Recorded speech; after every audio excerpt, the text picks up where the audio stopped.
Good morning. હવે આજે જોઈએ તો આપણને એક નહીં પરંતુ 4 થી 5 કંપનીના સ્ટોક છે કે જેમાં આપણને મોટી બ્લોક ડીલ થતી જોવા મળવાની છે. સૌથી પહેલાં જો આપણે શરૂઆત કરીએ તો એ છે એલ્કેમ લેબ. એલ્કેમ લેબ ઉપર તમે અહીંયાથી નજર કરો તો અહીંયા તેમનો જે પ્રમોટર છે જે અહીંયાથી હિસ્સો વેચવા જઈ રહ્યા છે. અહીંયા બ્લોક ડીલ તમે જોશો તો અહીંયાથી કુલ ₹825 કરોડની બ્લોક ડીલ થતી આપણને જોવા મળી શકે છે. પ્રમોટર એમના જે છે જયંતિ સિન્હા કે જેઓ અહીંયાથી આપણને 1.42% હિસ્સેદારી વેચતા જોવા મળી શકે છે. એટલે સ્વાભાવિક છે કે એલ્કેમ લેબ કે જે તમારા આજના દિવસો ફોકસ પર હોવું જોઈએ.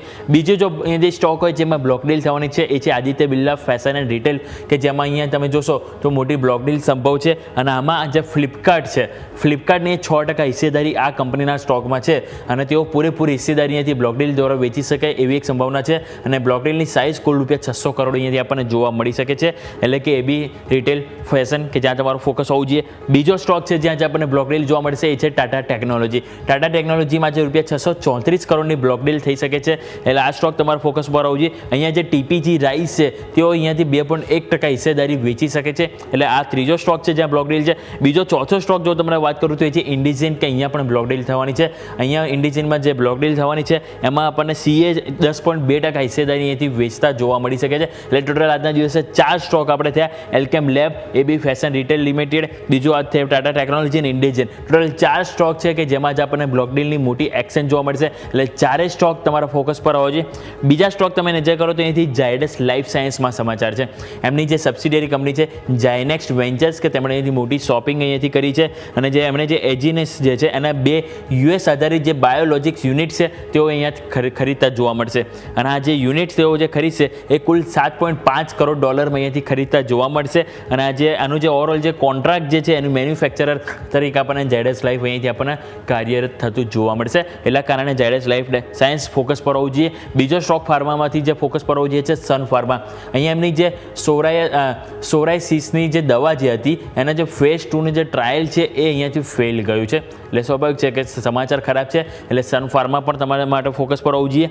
એચડીએફસી બેંક તમારા રડા પર હોવું જોઈએ કે સેબી તરફથી ફાઇનલી એમને જે એચડીબી ફાઇનાન્શિયલની આઈપીઓની મંજૂરી અહીંયાથી મળી ગઈ છે. અને કુલ ₹12,500 કરોડનો આઈપીઓ અહીંયાથી કંપની માર્કેટમાં લાવી શકે છે. એટલે એચડીએફસી બેંક ફોકસમાં રહેશે.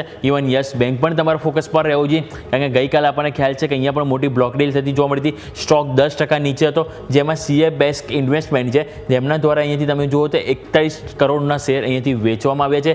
કુલ ₹21.68 પ્રતિ શેરના ભાવે અહીંયાથી કુલ 2.6% હિસ્સેદારી વેચવામાં આવી હતી. એટલે યસ બેંક જ્યાં તમારું અહીંયાથી ખાસ કરીને ફોકસ હોવું જોઈએ. અને માર્ચ 2025 સુધી તમે જુઓ તો આ જે હોલ્ડર હતો કે જેમણે અહીંયાથી હિસ્સો વેચ્યો છે તેમની પાસે 6.84% હિસ્સેદારી હતી જેમાંથી તેઓ અહીંયાથી નજર કરો તો ઓલમોસ્ટ 2.6% હિસ્સેદારી તેઓ વેચી છે. એટલે યસ બેંક ફોકસ પર હોવું જોઈએ.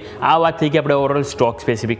પરંતુ હવે આજે શું ખાસ છે જ્યાં તમારી નજર હોવી જોઈએ તો આજથી આરબીઆઈની મોનેટરી પોલિસી બેઠક કે જેનું આજે આયોજન આજથી થયું છે 3 દિવસની બેઠક. આઉટપુટ આપણને આવશે શુક્રવારે. પોલિસી જાહેર થશે અને એક્સપેક્ટેશન છે કે સતત ત્રીજી વખત આપણને વ્યાજ દરમાં ઘટાડો થઈ શકે છે.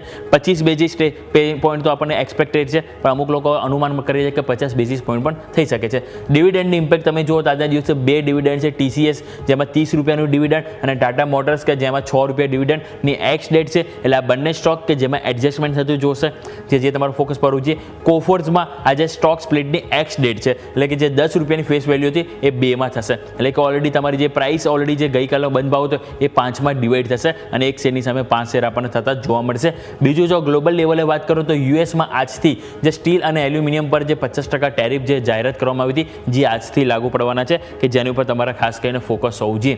એટલે કે આપણે જોયું કે ઓવરઓલ સ્ટોક સ્પેસિફિક કે ઘણા બધા આપણે જોયું મોટાભાગની આપણે બ્લોક ડીલ ઉપર નજર કરી. ટોટલ 4 કંપની છે કે જેની ઉપર આપણને બ્લોક ડીલ આવતી જોવા મળવાની છે. ઘણા બધા સ્ટોક છે કે જેમાં ઓલરેડી બ્લોક ડીલ થઈ ગઈ હતી જેમાં સમાચાર આવે કે મોટા દિગ્ગજો છે કે જેમણે અહીંથી સ્ટોક સેલ કર્યા છે. એટલે દરેક સ્ટોક છે કે જેમાં જ આપણને મોટી એક્શન જોવા મળી શકે છે. યસ